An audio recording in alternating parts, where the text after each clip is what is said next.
twishimira Kristo Yesu ntitwiringire iby'umubiri. Nubwo ngeweho nabasha kubyiringira, niba hari undi wese wibwira ko afite impamvu imutera kwiringira umubiri, ngewe namurusha. Hano wanditse uru rwandiko aravuga ngo kubw'ishyaka narenganyaga itorero, kubwo gukiranuka kuzana n'amategeko yari inyangamugayo. Kandi hano we yarabihamyaga, ariko nabo bakoranaga mu itorero no hirya no hino nabo bari babimuziho. Ariko no munsi wa none abantu hirya no hino bo barimo barihamya ubwabo, ariko bo noneho nta n'umuntu bahamya. Ariko Paulo wabyihamyaga afite n'abamuhamya, nawe ubwe ntago byigeze bigira gute bimugeza ku butungane, ntago byabumugejejeho. Icyo navugaga hano ni iki, aricyo n'ubundi abavandimwe bakomeje kugarukaho, ishyaka waba ufite iryo ari ryo ryose, ariko rigamije ko wowe ushaka ubutungane bivuye mu ishyaka ryawe, navuga ngo iryo shyaka ntago ryakugeza ku butungane. Kandi ku myaka watangiriraho ukorera iryo shyaka kugeza ku myaka warinda umara kuri inose, n'ubundi iryo shyaka ntago ryakugeza ku butungane. Abantu batekereza ko mu by'ukuri bafite ibikorwa byiza bishobora kubageza ku Mana, Paulo ari kuvuga ngo niba hari umuntu wese wakwiyiringira iby'umubiri, reka mvuge nahuranije, kwiringira iby'umubiri ni iki?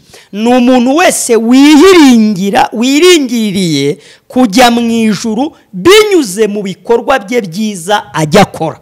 Nibyo bikorwa byo kwiyiringira mu buryo bw'umubiri. Intungane umuntu yabigirwa n'imirimo itegetswe n'amategeko, kubera ko na Abrahamu ahabwa iri sezerano ryo gukebwa yarihawe yaramaze kuba umukiranutsi abigizwe no kwizera Imana. Turabasuhuje abakunzi b'ibiganiro by'ubutumwa bwiza bw'ubuntu bw'Imana binyura kuri YouTube channel Ijuru Ntirikorerwa TV.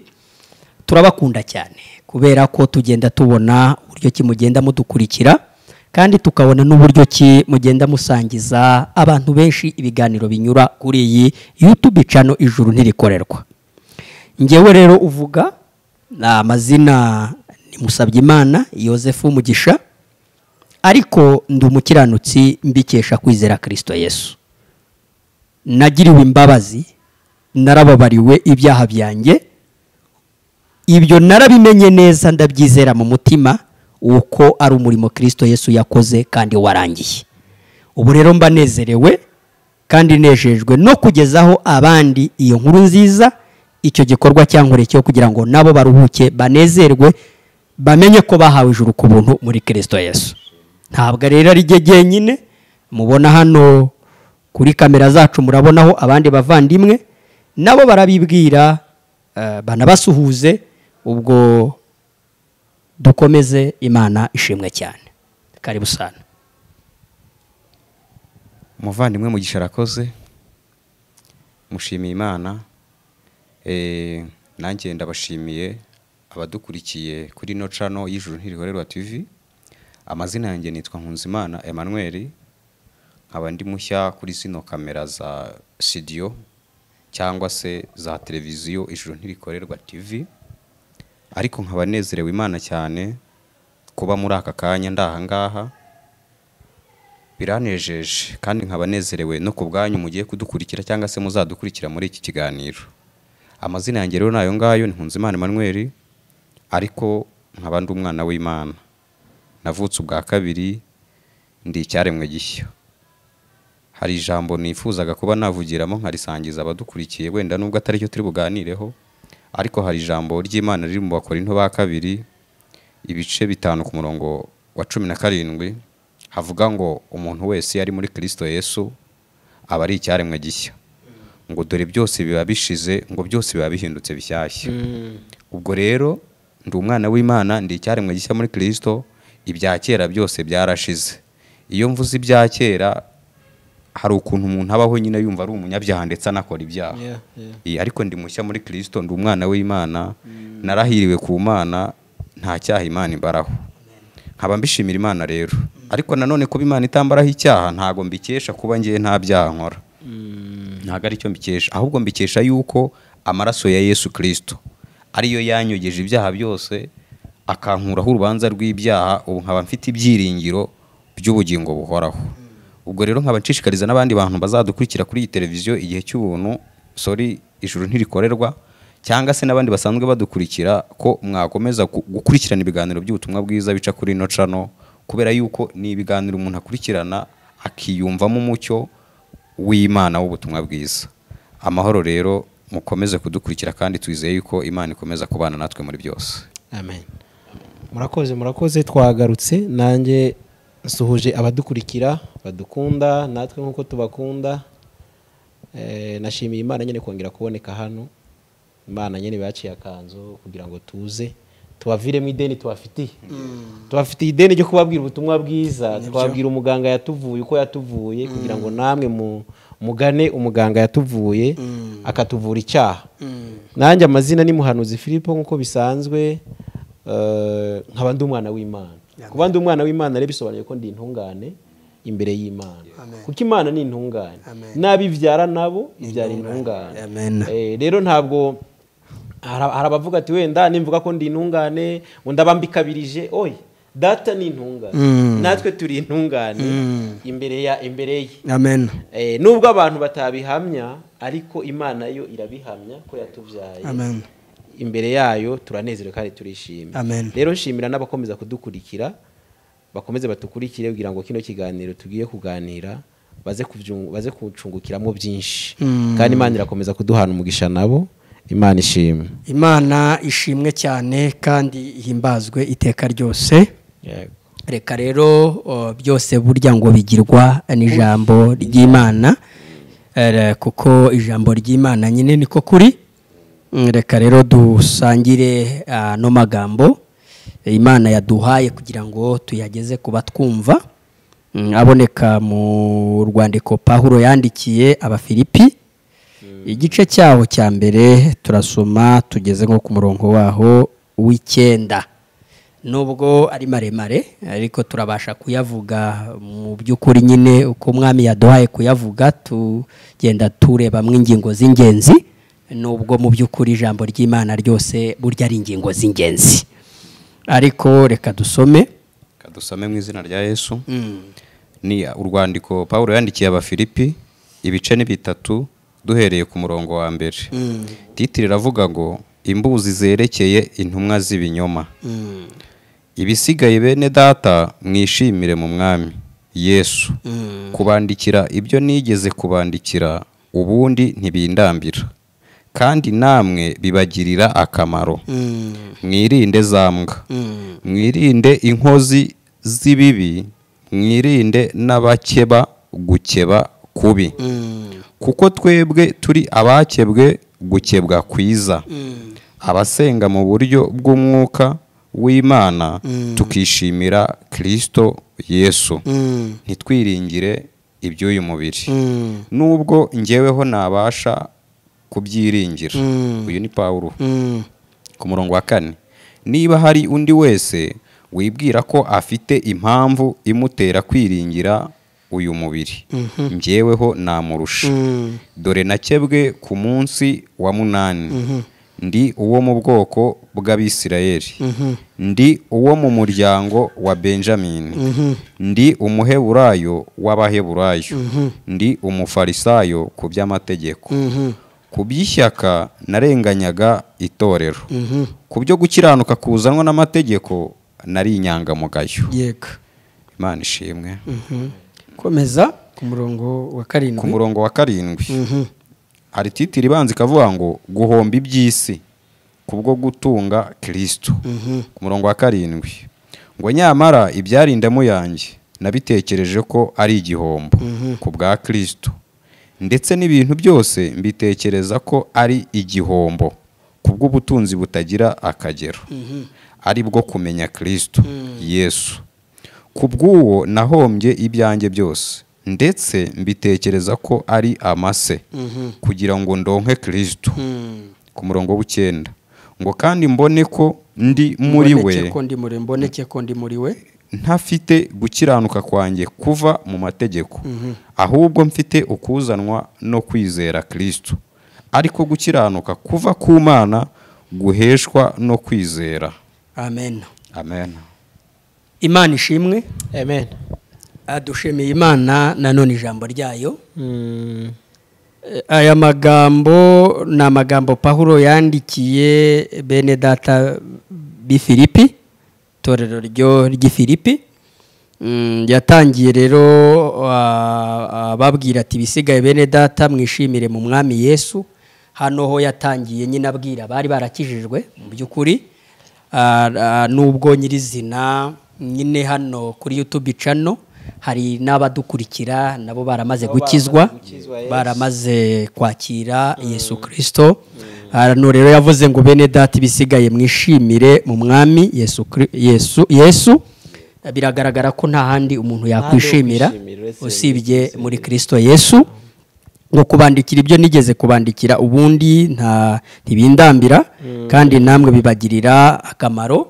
Biragaragara ko yabandikiye uru rwandiko, hari n'ibindi nanone yari yabandikiye, akababwira ko rero mu by'ukuri kubandikira ibyo yigeze kubandikira n'ubundi byo bitamurambira kandi nabo ubwabo bibagirira akamaro. Nyine mwene data Pawulo nyine mu by'ukuri nk'intumwa yashingaga amatorero hirya no hino. Nyine urumva ko yari n'umwigisha, yigisha na bene data, abakomeza, abahugura, ababwira ibyo gukomeza kubakomeza muri ubu rugendo. Aho ntituri buhatinde cyane, ariko nta handi ho kwishimira usibye muri Kristo Yesu. Ntabwo wakwishimira mu mafaranga, ntabwo wakwishimira mu cyubahiro, nta kindi kintu umuntu ashobora kugira hano mu isi yakwishimiramo, kuko ibyo mu isi byose bigira itangira ariko bikagira n'iherezo, kandi ibyishimo byabyo ni ibyishimo mu by'ukuri birangira, bita by'akanya gatoya. Ariko umuntu wamaze gukizwa, umuntu wamaze kwakira Yesu, aho gukomeza kwishimira naho honyine muri Kristo Yesu. Hano rero yababwiye ko bakwiriye kwirinda, kubera ko icyo bagombaga kwirinda ni imyigishirize nanone y'ibinyoma, ni imyigishirize itari y'ukuri. Yari kuvuga ngo mwirinde zambwa, mwirinde n'abakebagukeba kubi. Hano yari kuvuga ngo mwirinde zambwa, si nk'imbwa nk'inyamaswa zimoka, ahubwo nabigisha batigisha ukuri guhwanye n'ubutumwa bwiza bw'ubuntu bw'Imana. Inyigisho izo arizo zose z'ubuyobe ntiziba zivugwa n'inyamaswa, ziba zivugwa n'abantu. Nubwo nyine abantu muri rusange bagaruka nk'abagwanya ubuntu bw'Imana n'abagwanya gukiranuka kuva ku Imana, aya magambo bajya badukubitisha, yego, bakatugiranya ko ari twebwe mbwa ngo zigomba kwirindwa. Ariko ntabwo ari byo, ntabwo ari byo, kuko abigisha gukiranuka kw'Imana, abigisha ubuntu bw'Imana nibo by'ukuri bigisha ukuri. Kuko na Pawulo nibwo yigishije, nibwo yakomeza kubwira n'abamaze kwizera ko aribwo bugomba kubakomeza, nkuko tuzakomeza kubireba no mu yindi mirongo. Yego muvandimwe, ari kubabwira rero ko birinda izo mbwa, akababwira ko bakwiye kwirinda n'abake bariko gukeba kubi. Hano rero yari kuvuga, ari kuvuga abigishaga gutsindishirizwa n'imirimo itegetswe n'amategeko ya Musa, kuko mu by'ukuri izo nyigisho nyine nubwo yabwirizaga ubutumwa bwiza bw'ubuntu, habonekaga n'abandi benshi bagenda bigisha inyigisho z'amategeko zo kubahiriza imirimo itegetswe n'amategeko. Arababwira rero ko bakwiye kwirinda abo bafite gukeba ariko gukeba kubi. Aho nanone ntituwatinda, iyo umuntu yamaze gukizwa no kwakira ubutumwa bwiza bw'ubuntu bw'Imana, aba akwiye kwirinda imyigishirize yose ahiva ikagera idahura n'ukuri kw'ijambo ry'Imana. Muri make akamera nka bene data b'iberoya. Bene data b'iberoya ngo iyo wabigishaga bagenda bagasubira mu byanditswe bakareba ko bihura n'ukuri kunukuri kw'ijambo ry'Imana. Nibyo aho rero nshaka ko turi buze gutinda. Nahangaha yatangiye kuvuga ngo twebwe turi abakebwe gukebwa kwiza. Niho nshaka nyirizina ko turi buze nyirizina gutangirira. Kubera iki Pawulo ari kuvuga ngo twebwe turi abakebwe gukebwa kwiza? Niho twari dutangiye tuvuga ngo hari imyigishirize yabigishaga ko bakwiriye gukebwa. Hano gukebwa uko ari umuhango wakorwaga, ariko ni n'umuhango wakorwaga wo gukebwa cyangwa kwisaramuza mu yandi magambo mu buryo bw'umubiri. Ariko abafarisayo n'abandi bakavuga ko umuntu udakebwe muri ubu buryo uwadashobora kwemerwa n'Imana. ariko mu by'ukuri tubona ko Aburahamu iryo sezerano yarihawe ariko akarihabwa yaramaze kuba intungane kubwo kwizera. Amen. Bivuze ngo ntabwo kugirwa intungane umuntu yabigirwa n'imirimo itegetswe n'amategeko, kubera ko na Aburahamu ahabwa iri sezerano ryo gukebwa yarihawe yaramaze kuba umukiranutsi abigizwe no kwizera Imana. Ubwo rero mu by'ukuri Pawulo rero aritangira kuvuga rero ko nawe mbavandi nawe ari kuvuga ko mu bari bafite gukebwa k'umubiri, nawe mu by'ukuri niba hari uwatekereza ko hari uhari aravuga ko nta wamurusha. Ari kuvuga ngo kuko twebwe turi abakebwe gukebwa kwiza, araba ngo abasenga mu buryo bw'umwuka w'Imana tukishimira Kristo Yesu ntitwiringire iby'umubiri. Nubwo ngeweho nabasha kubyiringira, niba hari undi wese wibwira ko afite impamvu imutera kwiringira umubiri, ngewe namurusha. Ndagira gusa ngo ahangaha turebe Pawulo atangira avuga ko twebwe turi abakebwe gukebwa kwiza.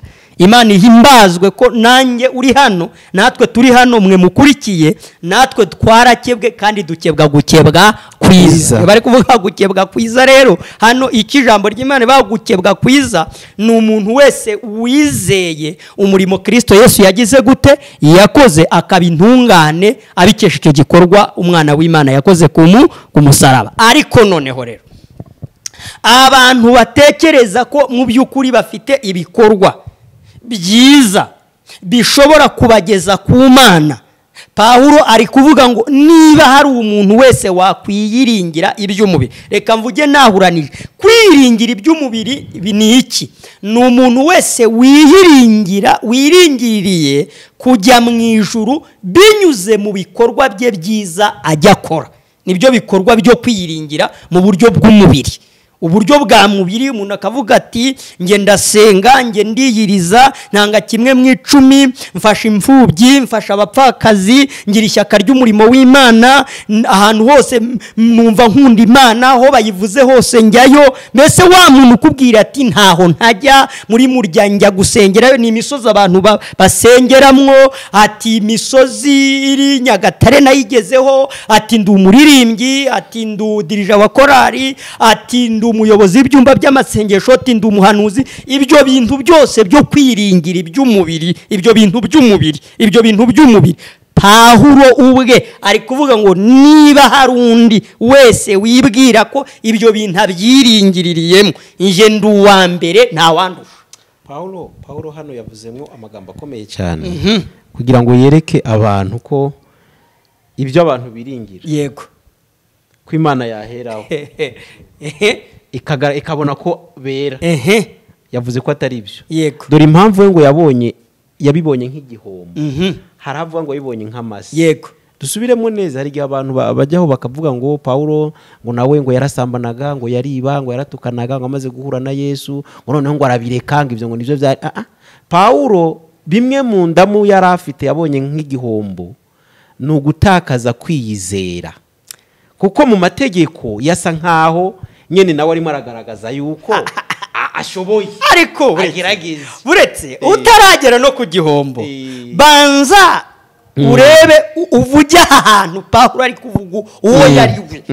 Ubundi Pawulo ari kuvuga ngo ndi uwo mu muryango wa Benyamini, umwisirayeli w'Abisirayeli, umuheburayo w'Abaheburayo. ubundi ego aka kantu abantu badukurikiye muvandi, aya magambo araryoshye, duhereye no kuri twebwe ubwacu tukavuga no ku bantu badukurikiye. Mu by'ukuri kuri uno murongo wa 4 ngo niba hari undi wese yibwira ko afite impamvu imutera kwiringira umubiri, njyeweho nagirane namurusha. Uyu nguyu ni Pawulo. Iki kintu hano ku bantu badukurikiye, mu by'ukuri umuntu twumva cyangwa se uzatwumva n'ikindi gihe cyari cyo cyose, tuzi neza yuko Imana yatanze umwana wayo. Ese niba Imana yaratanze umwana wayo, byarashobokaga ko hari ikintu umuntu yakora kikamuhuza n'Imana cyangwa ntago byashobokaga. Yego. uretse gatoya urahagaruka. Yabanje kuvuga kwiringira, aravuga ngo dore nakebwe ku munsi wa 8. Uku gukebwa mwibuke ko mu Bisiraheli byari itegeko ko umwana w'umuhungu wese uvutse ku munsi wa 8 agomba kugira gute gukebwa ku mubiri. Na Yesu Kristo nawe uyu muhango wamukorekeyeho uko nyine urumva nawe yari yambaye umubiri mu by'ukuri, aho turaza kuhagera n'ubundi noneho urumva uyu Paulo.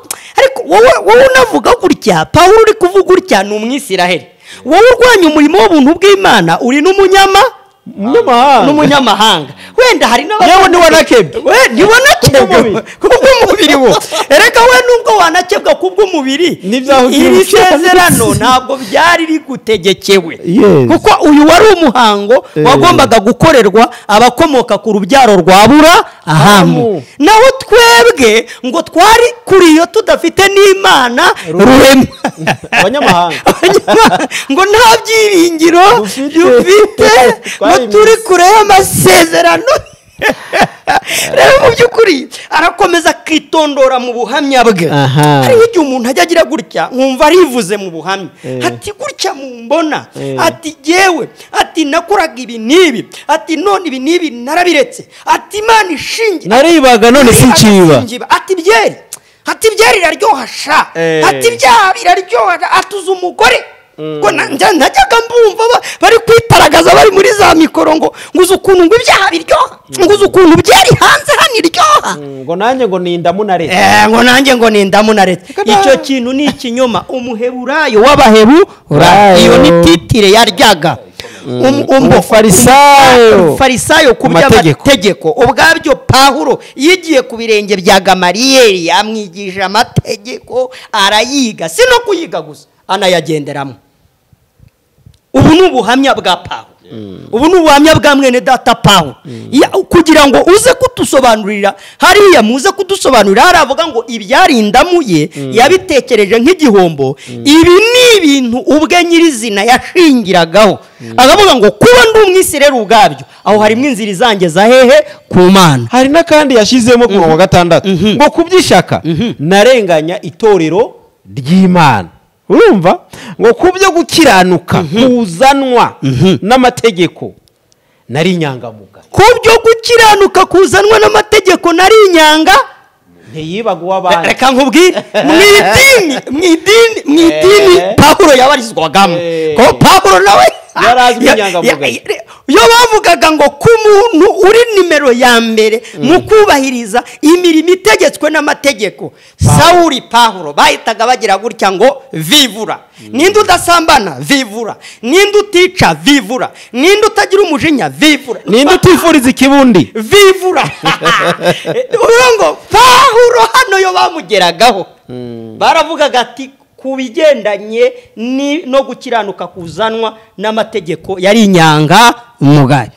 Kandi niba akomoka mu muryango wa Benyamini ni umwana uvukana na Yosefu, bakomoka kuri Yakobo, urumva akomoka hafi aho ngaho mu gisokuru cya hafi aho. None muvandi ubirebye neza hashingiye ku byo Paulo yakoraga, yego, no kubyo yahamije, no kubyo nyene yarazi ko byabasha kumuhesha ijuru.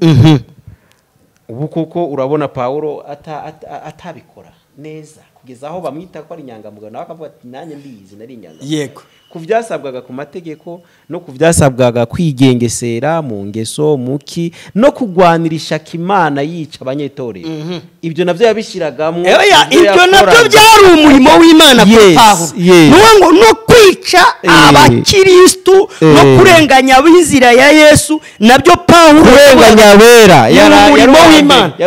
Uyu murimo ndawukora, ati ngomba kuwukora n'imbaraga. Nyene byari ngombwa kuko umuntu nka Paulo kumva abantu bavuga ko ari abakiranutsi, ari abera imbere y'Imana, bagomba kuba mutuma akabica amasaka bafunga, ariko akabikora ari mwishaka ry'Imana, kuko bo yumva arabatuka Imana, kuko yasanga ivyo akora batanakora na kimwe cya kabiri cy'ibyo we yakoraga. niyo mpamvu yamaze kubitanga nk'ubuhamya hejuru. abantu bashobora kuba bazi Pawulo nk'aho yari umusinzi, nk'aho yari umujura, nk'aho yari umusambanyi. ubu twabibonye ntabwo ababibonye ibyo yaretse, kuko iyo bari kuvuga ngo Pawulo yari umwicanyi ngo kuko ngo yicaga abizera, baba bamufata nk'umuntu wabikoraga nk'umugome, yabikoraga mu nzira yo kutamenya. ni naho ibyanditswe byera bivuga mu Baroma ibice 10, Pawulo ari kuvuga ngo ibyo nsabira Abisiraheli ku Mana ni ukugira ngo bakizwe. Ndabahamya ko bafite ishyaka ry'Imana ariko ritava mu bwenge. Urumva Pawulo nawe yari afite ishyaka ry'Imana ariko ritamukiza. nyene yavuga bari abafite nk'iryo nawe yari afite, yego, atarizera. Uko rero n'ugukiranuka nyine ko mu mategeko, niko Pawulo ari kuvuga ngo noneho muraza kujya mwavuga ibyarindamu, naho uku gukiranuka kw'abantu ko gushobora guhesha umuntu kwinjira mu bwami bw'Imana, kuko Pawulo nawe yabigendeyemo ariko nyuma aza gukizwa. Reka tuvuge ngo ni Pawulo wakoraga ibiri ko atarakizwa. Reka tuvuge ngo kuba pasiteri ntabwo bivuze kukijijwe. Reka tuvuge ngo kuba wakwitwa pasiteri ariko utazi umurimo Yesu yagize gute yakoze, ndetse ukajya uririmbisha n'indirimbo zo mu gitabo, ndetse ukaba uhagarariye ibikorwa mu idini runaka, sibyo? Ntabwo bivuze ko ukijijwe. Nubwo waba umuririmbyi uzwi ahantu hose, ibyo ntabwo bivuze ko ukijijwe, kuko ibi Pawulo yabigendeyemo ariko adakijijwe, ari umunyabyaha rw'imbye. Reka mvuge ngo Pawulo yari umunyabyaha ku kigero kingana n'uwo bita Baraba. Niba mu nkuru twasomye mu ijambo ry'Imana twumvishije umujura witwaga nde? Baraba. Tugereranye rero Baraba na Pawulo ntaho bari batandukaniye ku kigero cy'ubunyabyaha, kuko Baraba yari umujura, yari umugome, yari umwicanyi karundura. Mbese mu by'ukuri iyo tureba Pawulo na Baraba imbere y'Imana bose bari ku kigero kingana ku bunyabyaha. Ariko n'ubudukurikira nawe niko ameze. Nta sumbwe rihari ku kabari, nta sumbwe rihari ku nda yagiye gutega Cadillac, nta sumbwe rihari kuri mu migina, nta n'isumbwe rihari kuwamenya amazu y'abandi. Oya, nawe nicyo kimwe n'ubwo waba ufata mikoro, n'ubwo waba wigisha abandi, nicyo kimwe, kuko imbere y'Imana, Imana ntabwo ireba umubare w'ibyaha, ireba gusa yuko uri umunyabyaha ku kigero nk'icya shitani. Uri umunyabyaha witwaje Bibiliya. Uri umunyabyaha wayitwaye ku mutima, wasomye n'ijambo ry'Imana, uri kwitwara ahangaha, washyize umusaraba ku ikoti, wambaye akane, uri umunyabyaha. Ni ukuri niba utaramenya umurimo Yesu yakoze, kuba wararetse ibi n'ibi kubireka ni byiza, ariko ibyo ntabwo ubwo butungane bushobora kuguhesha kwinjira. Ahubwo Pawulo hano ku murongo wa 7 we avuga neza uko ngo byari bimeze. Yego. Ngo nyamara ibyarindamu yanjye nabitekereje ko ari igihombo ku bwa Kristo Yesu. Yego. Ndetse n'ibintu byose bitekereza ko ari igihombo kubw'ubutunzi butagira akagero ari bwo kumenya Kristo Yesu, kubw'uwo nahombye ibyanjye byose, ndetse mbitekereza ko ari amase kugira ngo ndonke Kristo Yesu. Amen. Kugira ngo turonke Kristo Yesu re nuko ibyo wari witwaje uvuga ko ukora byiza byawe, ugwana ishyaka ryinshi, ugwanira umurimo w'Imana, uko ukora wita ko ari uw'Imana, uko icyubahiro ufite, ibyo uvuga, ibyo wigisha abandi, ibyo wakoze uvuga ko ukorera Imana, ibyo byose Pawulo we ngo yabonye ari ibihombo. Yego. Nubwo wowe kibirimo, ariko niyo mpamvu tuba turi hano kugira ngo tukubwire ngo ibyo bintu n'ibihombo, ibintu by'ibihombo no mu buhamya bw'indamu Pawulo yavuze ahangaha ntabwo yigeze avuga amafaranga, kuko abantu bajya batubwira ati njye naretse amafaranga singiyakurikira, njyewe naretse kwiba, naretse gusambana.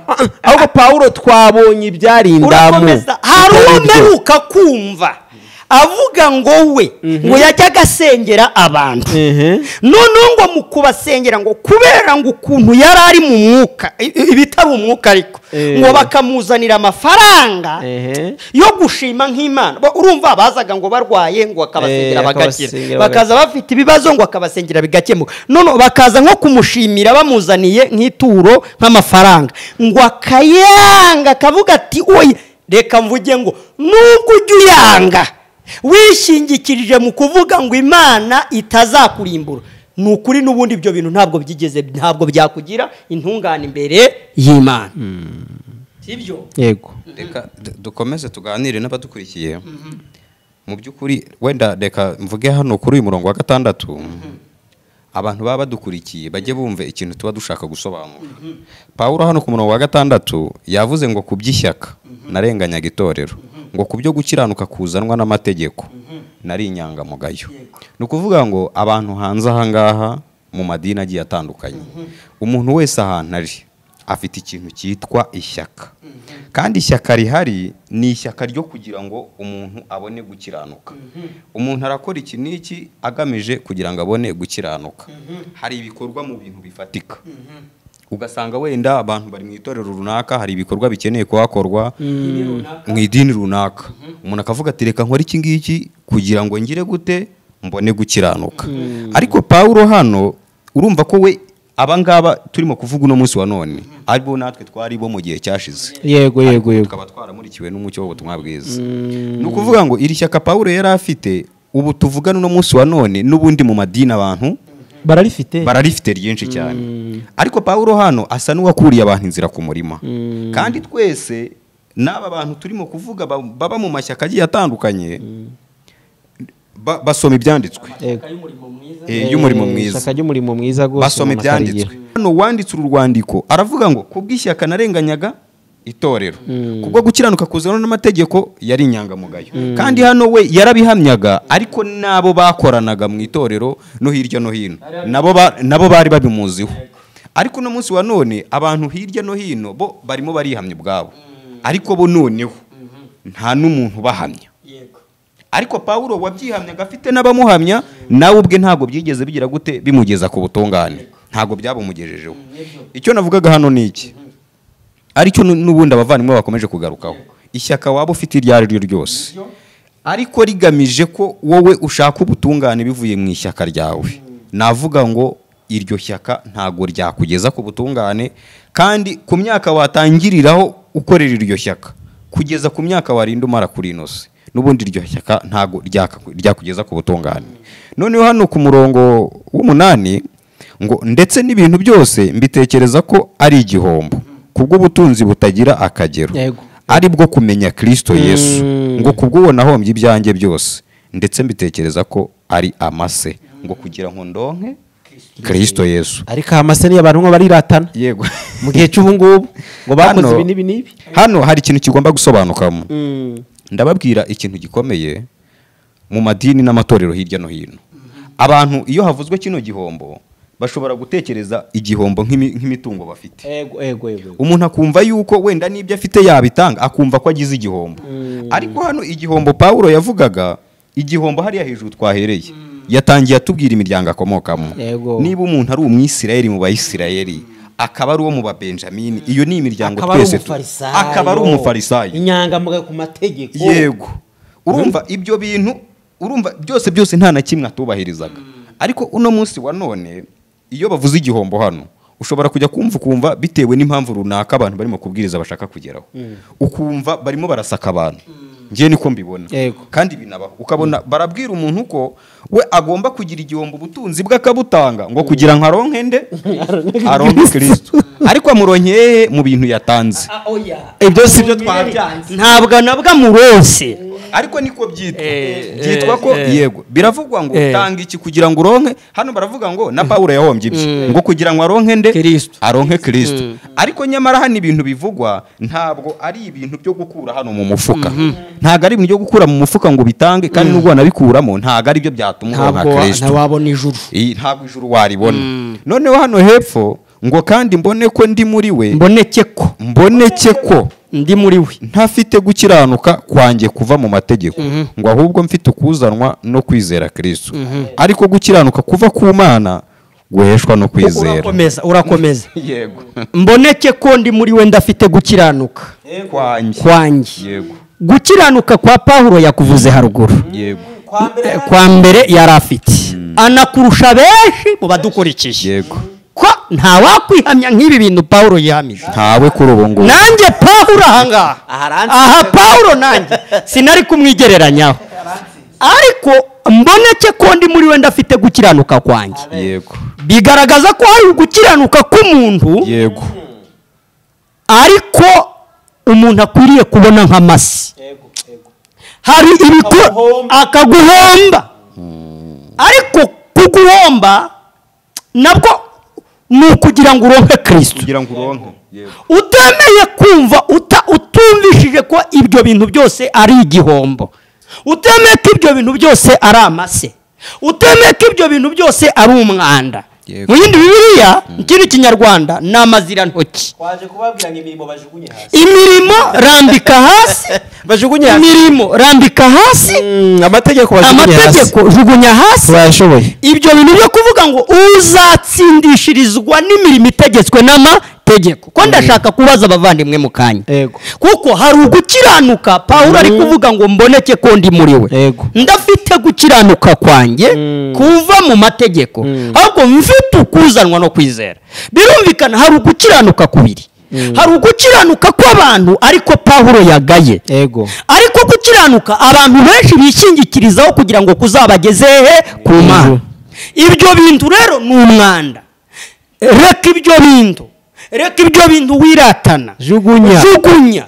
Kuba uri umuririmbyi ntibizakujyana mu ijuru. Shira hasi gose. Kuba uri umunyamasengesho ntibyakujyana mu ijuru. Kuba wihiriza ntibyakujyana mu ijuru. Kuba utanga ibya 10 n'amaturo ntibyakujyana mu ijuru. Kuba ufite ishyaka ryinshi wakwita iry'Imana ntabwo ibyo bizakujyana mu ijuru. Uko gukiranuka kwawe rero kubone nk'amase, kubone nk'umwanda. Homba.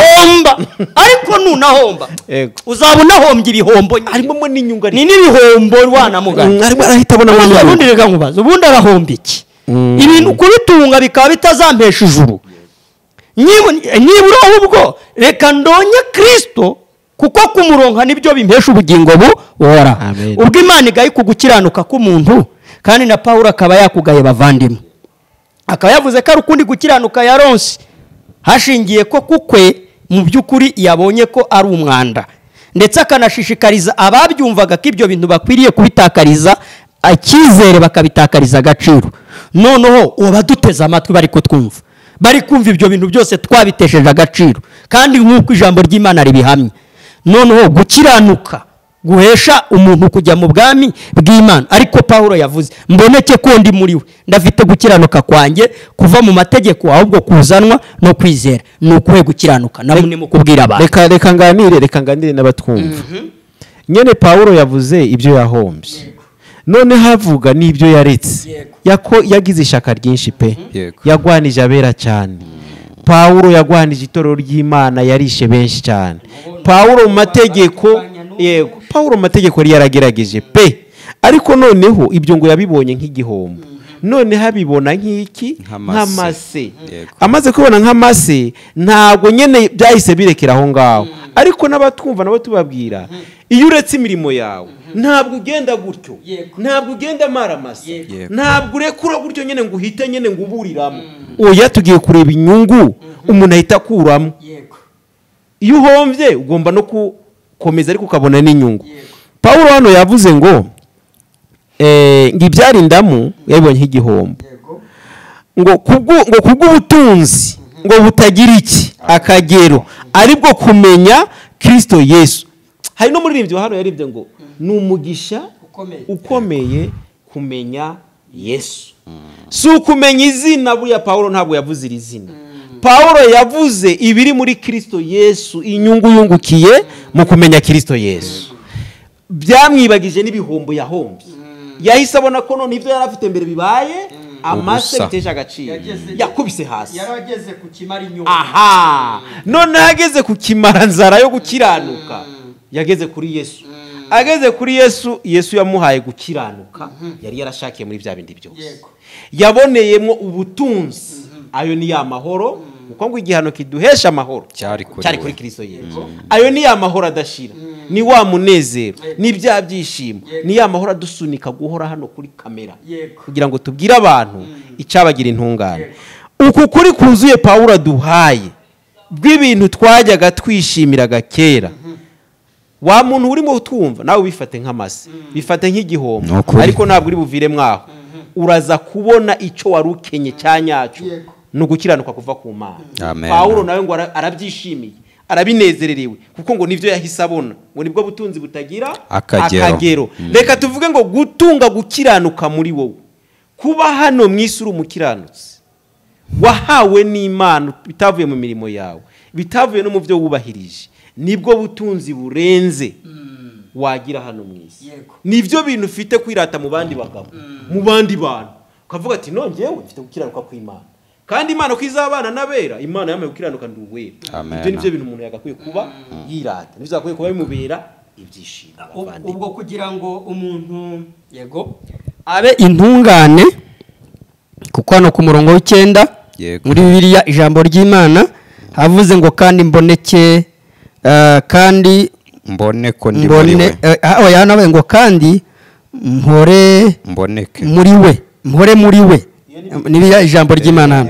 Mpore muri we ntirata ubutungane buzanwa no gukurikiza amategeko, ahubwo nirata ubutungane buzanwa no kwizera Kristo, aribwo Imana itanga bushingiye ku kwemera. Urumva mu by'ukuri ari ubutungane Imana ihereza umuntu wese wizeye Yesu.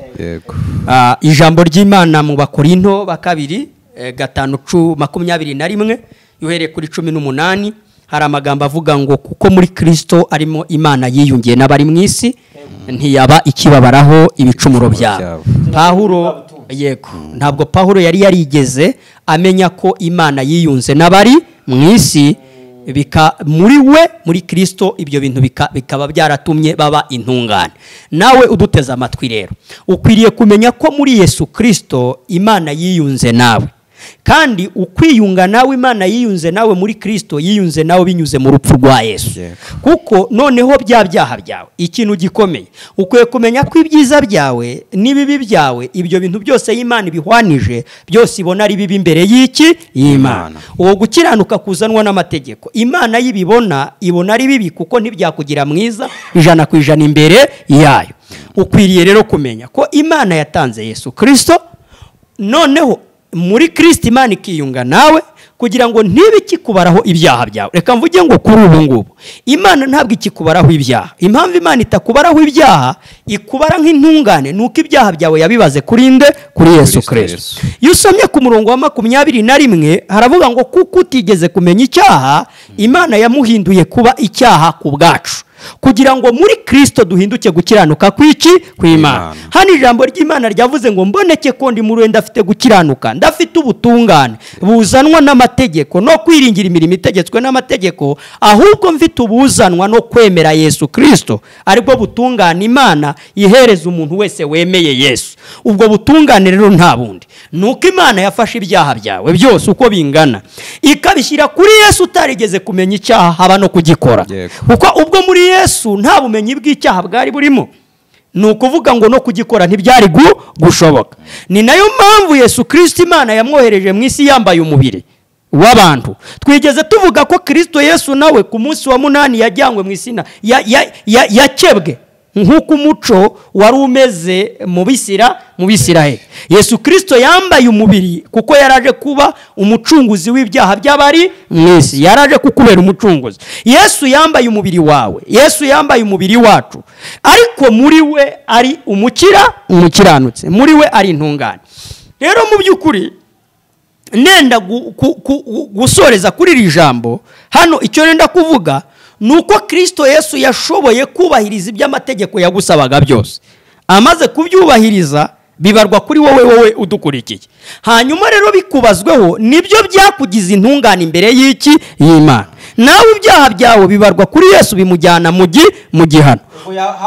Ubwo habaye ingurane. Nibyo Pawulo yamenye. Kwizera Yesu nicyo bivuze. Si ukumwizera, si ukumuvuga mu magambo, si ukumuririmba mu ndirimbo, si ukwirirwa tumusenga mu isengesho. Kwizera Yesu ni ukumenya ngo ngewe ari umunyabyaha, ngewe wagerageje gukiranuka, nkumva mu mutima ndacyafite ikidodo kimbwira ko ngira umunyabyaha. Ukamenya ko ibyaha byawe byabazwe kuri Yesu, Yesu nawe ubutungane bwe ukabubarwaho. Ibyo bintu ubyizeye ububaye umukiranutsi imbere y'iki y'Imana, hanyuma ukaburonsa ubugingo bugize gute buhoraho.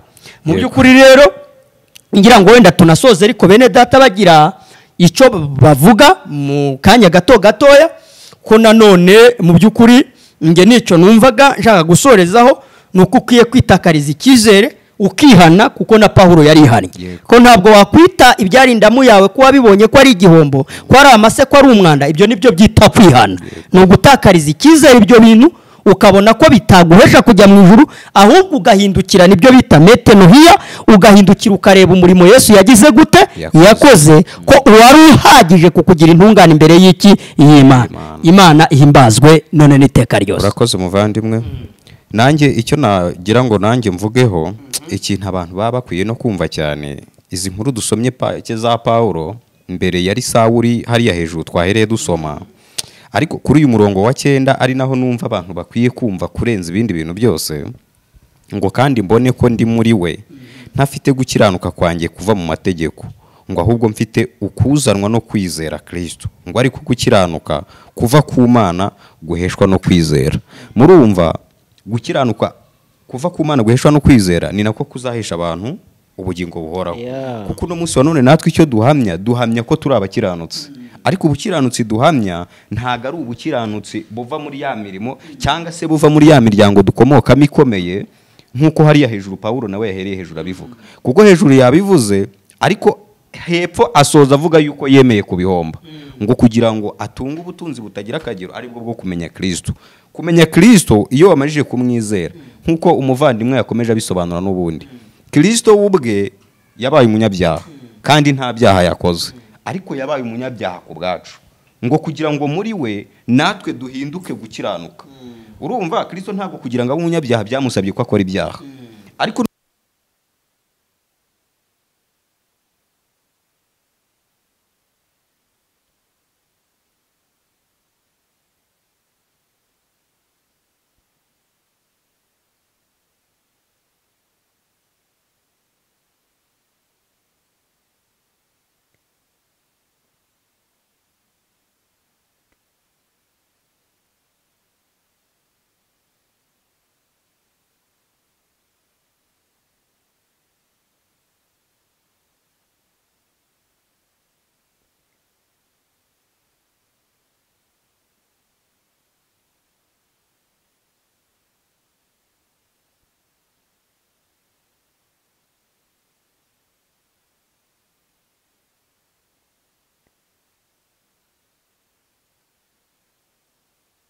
se urakijijwe ati yego, ati ngiye navutse niwacu hari icyumba cy'amasengesho, ariko se kuba waravutse wasengesho bikuraho ko wakomotse kuri Adamu. Ni ukuvuga ngo ikintu kigukuraho ibyo byonyine ni ukuvuka ubwa kabiri, ukizera Yesu Kristo, ukabarwaho gukiranuka kwa Yesu, ukaba amahoro ubanye n'Imana. Ikindi kintu abantu bakwiye kumenya bakunda kwitiranya na none, ikintu cyerekeranye no kwezwa, nubwo wenda atari yo topic y'uno munsi, wenda twazakivuga, ariko abantu bagomba kumenya yuko iyo wizeye Yesu Kristo ubwo kuweho urubanza rw'ibyaha, kandi wakuweho urubanza rw'ibyaha aba yejeje. Amahoro rero bavandimwe, kandi mukomeze kudukurikirana cyane, kuko n'utarasobanukirwa azagenda asobanukirwa. Ni Imana ibitanga, noneho uwibihaye akabyakiriza amaboko yo kwizera. Nashimiye nyene Imana, ariko nshimiye na Pawulo umuvandimwe kuko yabitwandikiye. By'ukuri natwe nibyo tunga mu gihe Pawulo tukabwira abantu ko ukiranuka ko mu mirimo, ko mu mategeko, ko dukomoka, ko mu miryango ikomeye cyangwa yoroheje, ibyo byose ntabwo bizana gukiranuka kw'Imana. Bazi Imana ngo bihimbiye gukiranuka kwabo. Pawulo nawe yari mu bantu bahimbye gukiranuka kwabo, ariko natwe twaragerageje gukiranuka kwacu, ariko twasanze ntacyo bimaze, ahubwo ngo gifite icyo kimaze ni ukugira gukiranuka kuva ku Mana. amen Guheshwa no kwizera. Amen. Ntabwo guheshwa no gukora, ntiguheshwa no kugira ibyo utanga, oya, ngo ahubwo guheshwa No no kwizera. kwizera. Kuko umuntu ubwe avuka ari umukiranirwa, avuka yaramaze gukiranirwa, ntabwo aba ari umukiranutsi. yego Iyo wizeye rero Kristo Yesu umwizeraho gukiranuka, nizo nyungu na Paulo yavuze. amen Rero tubasabiye kwizera Kristo Yesu kugira ngo namwe muhabwe gukiranuka kuva ku Mana. Uko niko muzatunga hano mu isi. Imana iduhana umugisha. amen Amen. Murakoze cyane. Turabakunda, bye bye.